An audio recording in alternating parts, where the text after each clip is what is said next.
Bada ni kama Didmas Barasa aliona dalili za mvua. And being a sharp boy from this village,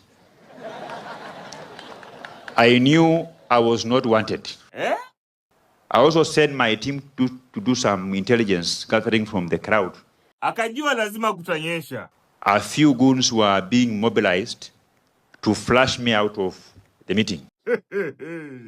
Eh? So when I was leaving, it is Sifuna who mobilized people to follow me. Eh? By announcing that Didmas, wewe tumekuona, unaenda ndio watu wakufuate, uende wapate 200. Even those who never knew that I was leaving, they followed me. Mwami Sifuna. You know, I looked at them and felt like they are not small girls and small boys. Ndugu ako na power ingine noma sana. Lakini hawa ni watu wale wazima. Wengine rika ya mama yangu walikuwa wanacheza wamefurahi, nikasema maybe God has brought them to me.